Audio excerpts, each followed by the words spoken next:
আরেকজন মহিলার কথা মনে হয়ে গেল আমার, যে মহিলাকে স্বামী ছাড়া সন্তান দান করেছিলেন এবং যে সন্তানটা আল্লাহ পাক তাকে দান করেছিলেন, সেই সন্তানটা আজ পর্যন্ত মারা যান নাই। আল্লাহ পাক তাকে আসমানে তুলে নিয়েছেন, আবার তিনি দুনিয়াতে আসবেন। যে মহিলার পেট থেকে এমন পয়গম্বর আগমন হয়েছিল, সেই মহিলার নাম কি বল? ওরে সব তো পারবে কিনা? এই মারিয়ামের বাড়ি কোথায়? কদমতলা।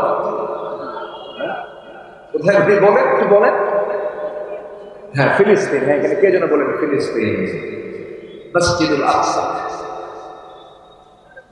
এই মারিয়ামকে আল্লাহ কিন্তু রোজা রাখতে বলেছিলেন, কিন্তু তার রোজার আমার রোজার মধ্যে তফাৎ ছিল, তফাৎ আছে। তার রোজাটা ছিল হলো কথার রোজা, কথা বলা যাবে না। আর আমরা যে রোজাটা রাখি খাওয়া যাবে না, কথা যা পাই তাই খাবো। রোজা রেখে কি যা ইচ্ছা তাই বলা যাবে? তাহলে কথার রোজা এখনো আছে না নাই? আছে না নাই? মারিয়াম কি রোজা রেখেছেন?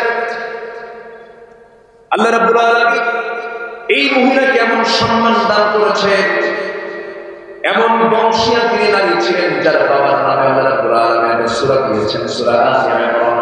আছে না সূরা আলে ইমরান? আবার ওই মহিলার নামে আল্লাহ রাব্বুল আলামিন একটা পূর্ণাঙ্গ সূরার নামকরণ করেছেন, সূরা মারিয়াম। বাবার নামটাও আছে, বেটির নামটাও আছে, দুজনের নামে দুটো সূরা নাযিল হয়ে গেছে।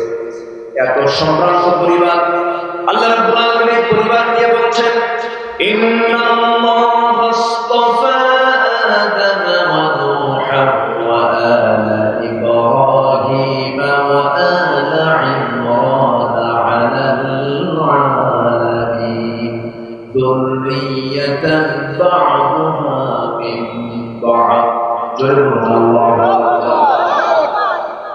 এই মারিয়াম আলাইহিস সালামকে আল্লাহ রাব্বুল আলামিন অনেক সম্মান দান করেছেন। আল্লাহ রাব্বুল আলামিন সিদ্ধান্ত নিলেন মারিয়ামকে সন্তানের মা বানায় দিবেন। কিন্তু মারিয়াম বলছেন, কেমন করে সম্ভব? কোন পুরুষ তো আমাকে স্পর্শ করলো না, আমি কেমন করে সন্তানের মা হব? কেমন করে সম্ভব হতে পারে? কিন্তু অসম্ভবকে সম্ভব করতে পারে, অনস্তিত্ব থেকে অস্তিত্ব দিতে পারেন পৃথিবীর কেউ না, তিনি পারেন। তিনি আমাকে আল্লাহ তাআলা তাকে সন্তানের মা বানায় দিলেন। অনেক লম্বা কথা শর্ট করে বলছি, পেটে সন্তান চলে এলো। ৩-৪ মাস পর দেখা গেল বাহ্যিক সিমটম প্রকাশ পেয়ে গেছে। চতুর্দিক থেকে লোকজন এসে বৃষ্টির মতো প্রশ্ন শুরু করে দিল, মারিয়াম, এই সন্তান তোমার পেটে কেমন করে আসলো? এই সন্তানের বাবার নামটা কি? তোমার তো বিয়ে হয় নাই, এমন আচরণ কেমন করে হলো তোমার দ্বারা? সম্ভ্রান্ত পরিবারের সন্তান হয়ে তুমি এমন আচরণ করলে কেমন করে? এত প্রশ্ন যখন তার সামনে করা হলো, তিনি শুধু বললেন, আল্লাহর কসম করে বলি, কোন পুরুষ আমাকে স্পর্শ করে না। আল্লাহ পাক তার কুদরত দিয়ে আল্লাহ পাক আমাকে স্বামী ছাড়া সন্তান উপহার দিয়েছে। কিন্তু কেউ বিশ্বাস করত না। ঘাড় ধাক্কা দিয়ে বাইতুল মুকাদ্দাস থেকে তাকে বের করে দেওয়া হলো। জাকারিয়া আলাইহিস সালাম তার দায়িত্বে ছিলেন, তাকে দোষী সাব্যস্ত করা হলো। একজন পয়গম্বরকে জিনার অভিযোগে অভিযুক্ত করে কোরআন দিয়ে চিরে 2 টুকরো করে তাকে শহীদ করে দেওয়া হলো। মারিয়াম আলাইহিস সালাম যেদিকে চলতে সেদিকে রওনা দিলেন, চলে গেলেন বাইনা উপত্যকার দিকে। বাচ্চা একদিকে পেটে, ক্ষুধার পরিমাণটা বেশি, সেবা দরকার, খাদ্য দরকার, কোনো কিছুই পেলেন না।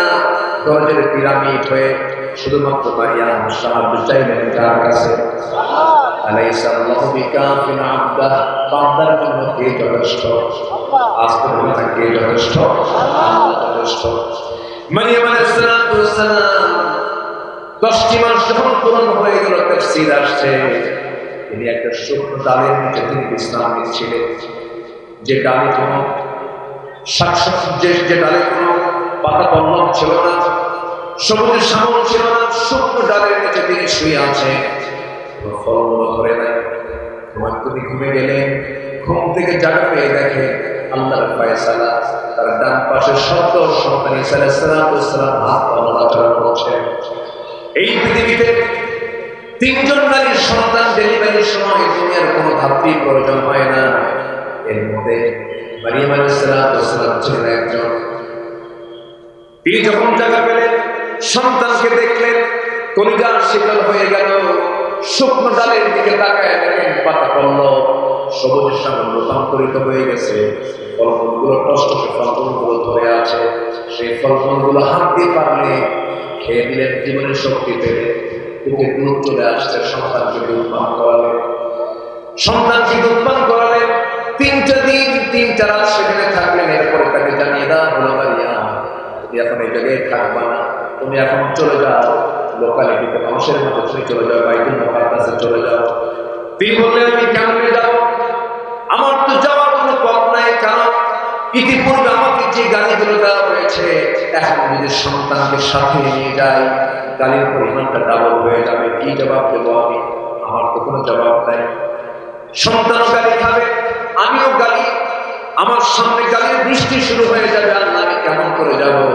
সেই সময় তাকে বলা হলো, মারিয়াম তোমাকে যখন কেউ গালি দেবে তুমি একটা জবাব দিবা না, শুধু তুমি বলবা কি ইন্নী নাযারতু লিররহমানি সাওমা। তুমি বলবে আমি রোজা আছি। আমি কি আছি? রোজা আছি, আমি কোনো কথা বলবো না। তার রোজা ছিল কথা না বলা। আমাদের রোজা হয় আমরা ভাবি না খাওয়া, বৈধ স্ত্রীর কাছে না যাওয়া, এটাই বুঝে রোজা। না না, কথা না বলাটাও রোজা। কথা না বলাটাও রোজা। কি কথা না বলা? মিথ্যা না বলা। কি কথা না বলা? গিবতের কথা না বলা। কি না বলা? অপ্রয়োজনীয় কোনো কথা না বলা। কি কথা না বলা? খেলা হবে। 16 বছর ক্ষমতায় ছিল, দেখেন কি বাসে কথাগুলো, দেখেন একটা ওয়েট, একটা বিশেষ জায়গা, নেতৃত্বের জায়গা থেকে এত হালকা কথা। মাইক পাইলেই বলতো ফখরুল সাহেব খেলা হবে। কি মনে আছে না? মনে আছে না কথা? সে যে কই আছে, আমি কেমনি ফেরেশতা পেয়েছি?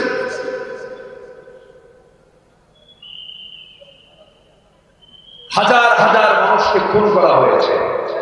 প্রত্যেকটা খুনের বিচার বাংলার জমিনে হতে হবে। কুতিবা আলাইকুমুল কিসাস, কুতিবা আলাইকুমুস সিয়াম, কুতিবা আলাইকুমুল কিসাস। একই স্টাইল আল্লাহ হুকুম দিয়েছে।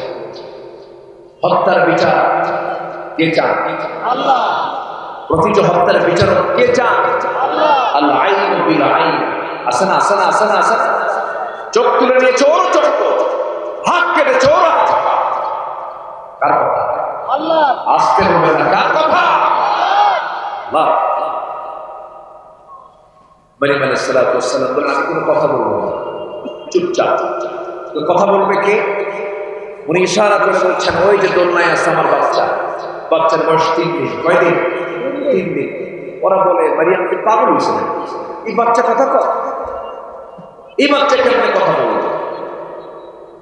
যখন সবাই মারিয়াম আলাইহিস সালামের মুখ থেকে যখন শুনতে পেল তোমরা আমার সন্তানকে প্রশ্ন করো, সন্তান সব প্রশ্নের জবাব দিয়ে দেবে, আমি কোনো কথা বলবো না, ইন্নী নাযারতু লিররহমানি সাওমা, আমি কোনো কথা বলবো না। এই কথা বলার সঙ্গে সঙ্গে একজন হেয় করে নোটটা উঁচু করে দোলনায় থাকা সন্তানকে লক্ষ্য করে বলছে, সন্তান তোর মা তোকে কথা বলতে বলে, তোর পরিচয়টা কি বলতো? দোলনা থেকে জবাব আসতেছে, ক্বালা ইন্নী আবদুল্লাহ আতানিয়াল কিতাব ওয়া জাআলানি নাবিয়্যা। সেই দোলনা থেকে ছোট্ট বাচ্চা ঈসা আলাইহিস সালাম তিনি বলছেন, ইন্নী আবদুল্লাহ, আমি আল্লাহ রাব্বুল আতানিয়াল কিতাব, আল্লাহ পাক আমাকে ইনজিল কিতাব দান করেছেন, ওয়া জাআলানি নাবিয়্যা, আর আল্লাহ পাক আমাকে নবী করে দুনিয়াতে পাঠিয়েছেন। আমি তোমাদের নবী। এবং যে মহিলাকে নিয়ে তোমরা বাজে কথা বলতে চাচ্ছ সেই মহিলা কিন্তু সাধারণ কোনো মহিলা নন, তিনি একজন নবীর মা। সুবহানাল্লাহ। তাহলে রোজা থাকলে তার পুরস্কার আছে না নাই বলেন তো? রোজার পুরস্কার কে দেন? কে দেন? কে দেন? আমার বন্ধুগণ, অনেক লম্বা কথা, একটু কান লাগাবেন, সবাই মনোযোগ দিয়ে শুনবেন। যে মাসে রোজাটা ফরজ করা হয়েছে, রমজান মাস, আমরা অনেকেই মনে করি শুধু রমজান মাসটা শুধু রোজা থাকার মাস না, খেয়ে থাকার মাস।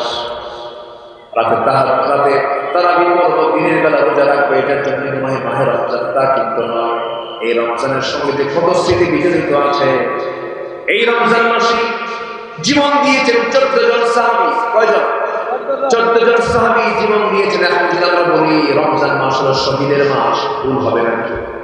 আস্তে করে ভুল হবে? রমজান মাসে শহীদ হয়েছেন 14 জন সাহাবী। কয় সাহাবী বলেন? শুহাদায়ে বদর যান। আল্লাহ পাক আমাকে নিয়েছেন বারবার। আমি মদিনায় গেলে পরে শুহাদায়ে বদর চলে যাই, শুহাদায়ে উহুদ চলে যায়। শুহাদায়ে বদর হলো মদিনা, রাসূলের মদিনা, মদিনা থেকে 80 মাইল দূরে। শুহাদায়ে বদর 13 জন সাহাবীকে রাসূল একসঙ্গে শুহাদায়ে বদরে রেখে এসেছেন, তাদেরকে দাফন করেছেন। একজন ছিলেন খুব অসুস্থ, তিনি মারা যান নাই। আমার নবী বললেন, সাহাবীরা, আমার রক্তাক্ত সাহাবীকে তোমরা সুন্দর করে সেবা করো, তাকে সুস্থ করার জন্য আল্লাহর কাছে সাহায্য চাওয়ার চেষ্টা করো, তোমরা সেবা করো, তাকে ওষুধ দিয়ে দাও। 13 জন শহীদ হয়ে গেছেন। ওই জায়গায় তাদের দাফন করে আমার নবী একজন অসুস্থ সাহাবীকে নিয়ে আসতেছেন, আহত সাহাবীকে নিয়ে আসতেছিলেন। হঠাৎ করে মাঝপথে খবর চলে এলো, ইয়া রাসূলুল্লাহ, ওই সাহাবী দুনিয়া থেকে বিদায় নিয়েছেন। নবীজি থেমে গেলেন, থেমে গিয়ে বললেন, ওই যে পাহাড়ের দুটো মাঝখানে ফাঁকা জায়গা আছে, ওই জায়গাটাতে তোমরা কবরটা খনন করে ফেলো। আমার নবী জানাজা সম্পন্ন করলেন।